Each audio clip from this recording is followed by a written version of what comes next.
Welcome back to today's episode of the Vintage Firearm series. Today we have a Marlin. I'm going to estimate its age to be from the 80s. It's got a lot of indications that that would be about the time frame. It's a Model 60, which would be from 1960 to 2000. So they made this variant for 40 years.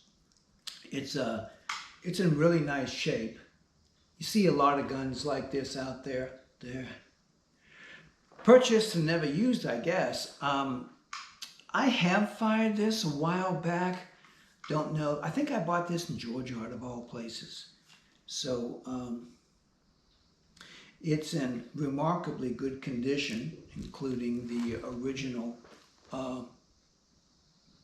inspection pass stickers. Now, what's interesting about that is, I don't know why, but Walter, and I'm sure he did a good job inspecting it, and it may not have been his decision to put these stickers on the wood, but you certainly can't take those stickers off today because the patina of the wood would have darkened over the years, most likely, and I think there's a very good chance that if you took those off, it would look bizarre. So they stay on, and besides, Walter will always be connected with this gun, or at least as long as I have it. I didn't even try to look this up. It came to me with a little scope on it from about the same era, I would guess. It still has the original sighting, which is nice because if someone wants to go with open sights, they certainly can do that. It's got all the originals.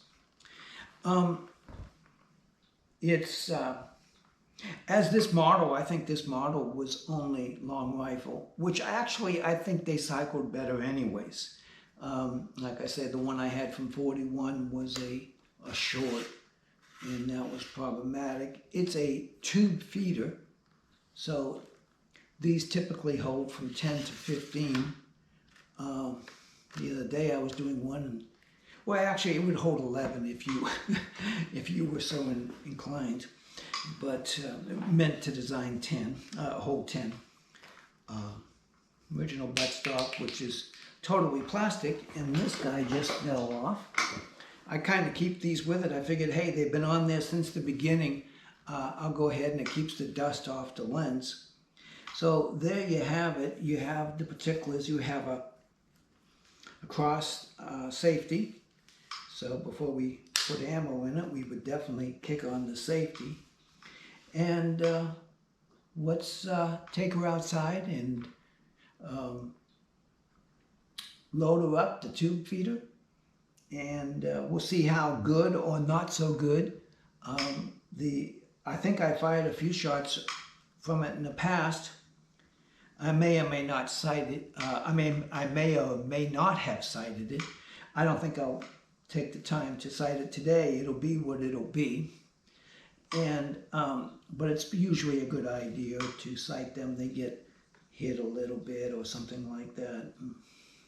This one looks to be going to the right, but maybe that's the way the gun shoots in one direction or another. So there we have it.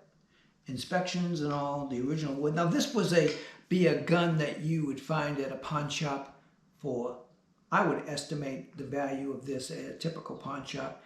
I think I picked it up in Georgia.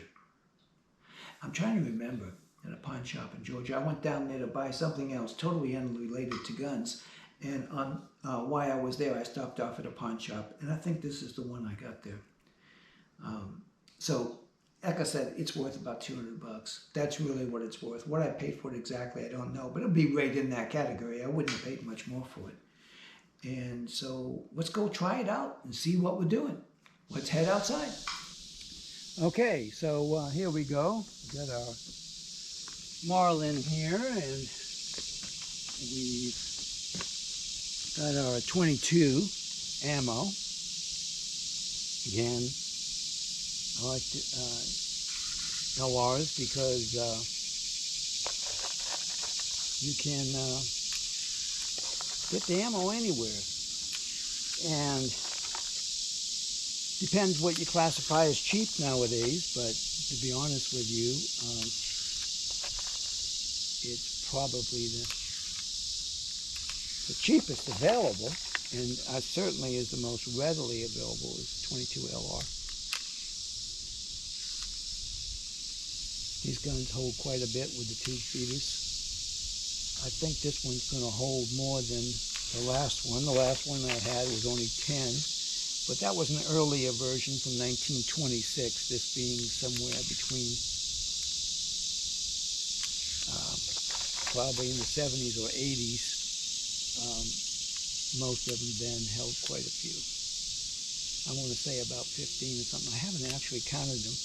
You guys can spin back the video if you want and watch it. And then count it up and put it in the comments if you want. So otherwise, doesn't matter that much. It's got to be at least 15, I would think. I would say about 15. And this guy is coming down a little bit. Oops. Okay.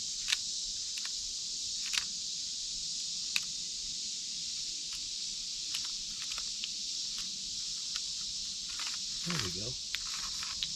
Couldn't quite get it in.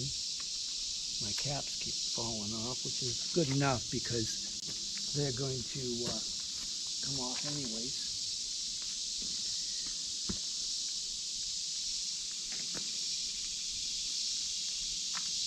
Okay,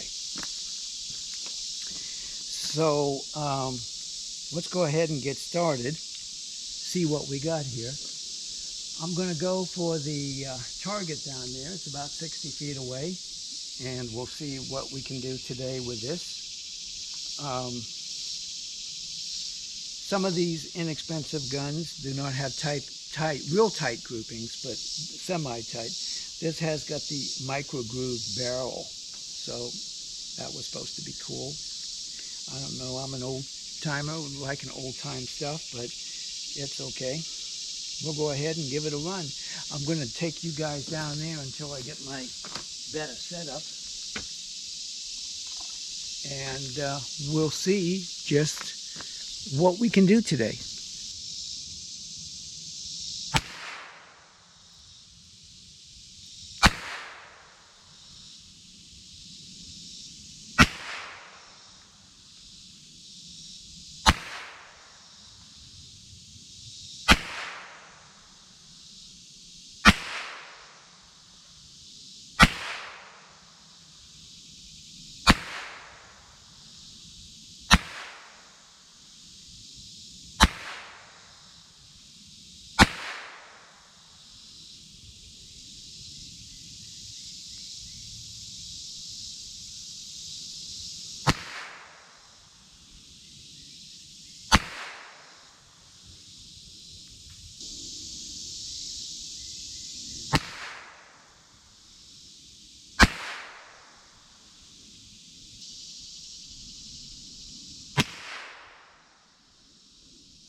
Okay, here we are. We're back up at the shooting area, and that wasn't too bad. I'll show you that in a second if you can't see it.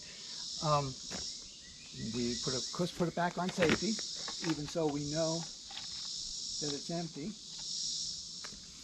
And we'll put these little caps on, keep our dust from out of it.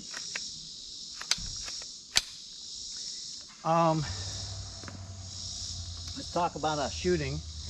We had one failure to eject. That's why there was a delay there.